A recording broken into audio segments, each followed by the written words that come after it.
La principale cause, c'est d'abord lié à la forte pression démographique. Parce que chaque année, le Burkina Faso croît d'au moins 500 000 personnes. Et en 25 ans, la population du Burkina Faso a doublé. Et pendant ce temps, les opportunités liées à la gestion foncière sont statiques, pour ne pas dire qu'elles n'ont pas évolué. La deuxième raison est liée à l'insuffisance des aménagements agricoles ou à l'insuffisance des aménagements dans le monde rural. Si je prends le simple exemple des barrages, il y a à peine 15% de nos barrages qui ont des périmètres aménagés. Cela n'est pas normal. Quand on sait que l'eau, c'est la source de vie, quand on sait que l'eau figure parmi les priorités du Burkinabé, si on s'en tient à l'enquête de l'Afro-Baromètre qui a été réalisée en 2013, l'eau fait partie de la priorité des Burkinabés. Autre raison, c'est celle liée à l'insuffisance de dialogue entre les différentes communautés. On sent que les communautés se parlent sans s'écouter et cela pose problème. On peut également ajouter comme raison le manque de sécurisation foncière. Parce que quand on parle de sécurisation foncière, il faudrait que ceux qui s'arrogent le droit sur un certain nombre de propriétés fassent la preuve légale et légitime de leur propriété. Et cela passe bien entendu par l'octroi des titres de propriété. Voilà grosso modo les raisons qui justifient la recrudescence des conflits liés au foncier.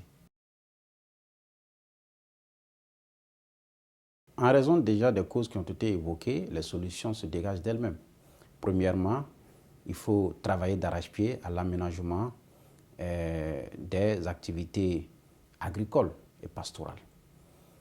Il faut faire en sorte que les aménagements fonciers soient facilités et à la portée de ceux qui veulent travailler.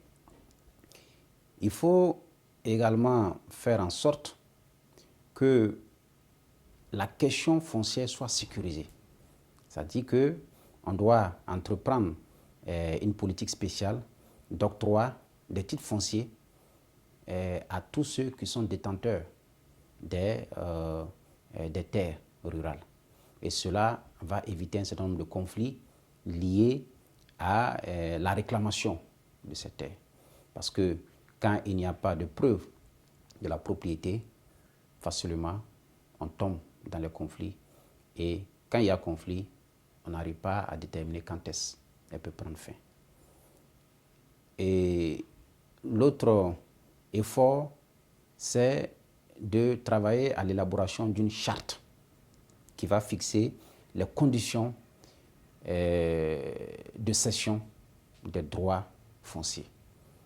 Et je pense que l'élaboration de cette charte doit réunir tous les acteurs du monde rural, doit réunir tous les acteurs de l'administration afin qu'un véritable consensus se dégage sur la gestion de cette question qui est assez fondamentale.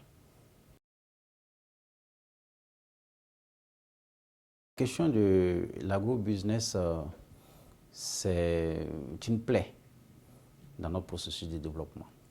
Parce qu'on ne peut pas concevoir que des centaines et des centaines d'hectares soient enlevés de la portée des pauvres paysans pour les donner à des soi-disant agrobusinessmen. Surtout quand on sait que le paysan n'a pour seul outil de survie que sa terre. Cela pose un problème de justice et d'équité. Quand vous prenez les statistiques, l'Oxfam nous indique que cette année, il y a près de 1 300 000 ménages qui sont menacés par l'insécurité alimentaire du fait de l'expropriation des terres par les agrobusinessmen. Ça veut dire qu'on ne doit pas rester indifférent.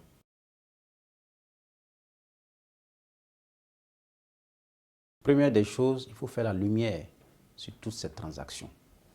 Il faut déterminer clairement si ceux qui ont cédé ces terres étaient des propriétaires légitimes. Est-ce que la cession a été au préalable accompagnée d'un consensus de tous les ayants droit sur cette question? À mon humble avis, c'est fondamental. Il faut clarifier et situer toutes les responsabilités. Deuxièmement, il faut faire en sorte que les terres qui sont cédées, à partir d'un certain nombre, d'une certaine dimension de la superficie, que cela requiert l'autorisation du Conseil des ministres.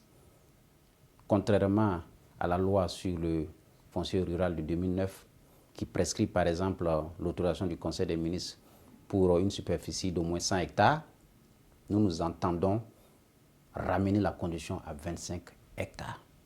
Parce que c'est une question qui engage l'avenir de la nation. C'est une question qui engage l'avenir des 80% des populations rurales qui n'ont pour seul outil de survie la terre. Et on ne doit pas rester indifférent. Ensuite, nous devons faire en sorte que ceux qui ont acquis de façon légitime et légale ces terres, ces agro-businessmen, que la sanction soit opérée pour tous ceux qui ne vont pas mettre en valeur les superficies obtenues. Parce qu'un agro-businessman, on suppose qu'il vient acheter les superficies pour les mettre en valeur. Mais si tu dois acheter ces superficies pour en faire une forme de fonds de commerce, je pense que tu es totalement en déphasage avec les objectifs de cette opération. Et la sanction doit être sans pitié en la matière. Enfin, nous allons travailler à privilégier le bail emphytéotique qui permettra de ne pas céder définitivement les terres à des tierces personnes, moyennant rémunération, mais plutôt de mettre à leur disposition la terre pour une gestion temporaire à des fins, bien entendu, de commerce.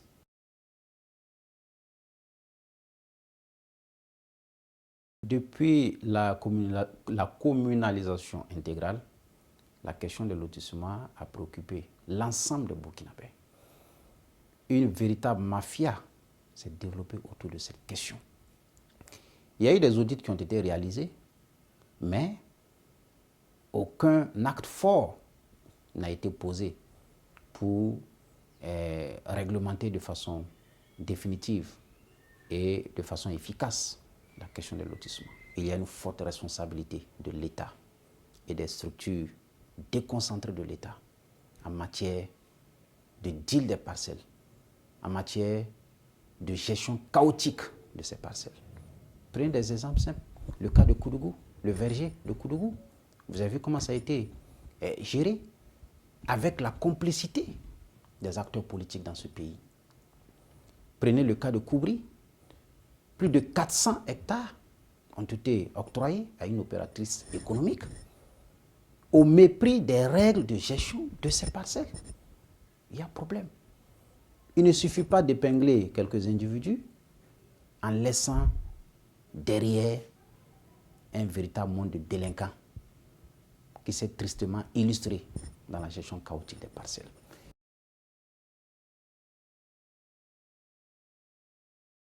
Ce que nous nous disons, si nous avons la confiance des Burkinabés, c'est de réaliser un audit sur toute la question de la gestion des parcelles. Et tous ceux qui seront épinglés dans ces audits seront sanctionnés à la hauteur de leur forfait. Nous serons sans pitié en la matière. Deuxièmement, nous allons fixer de nouvelles normes en matière de gestion de ces parcelles. Et ces normes prendront en compte la préoccupation de la population et la mise en œuvre sera scrupuleusement respectée.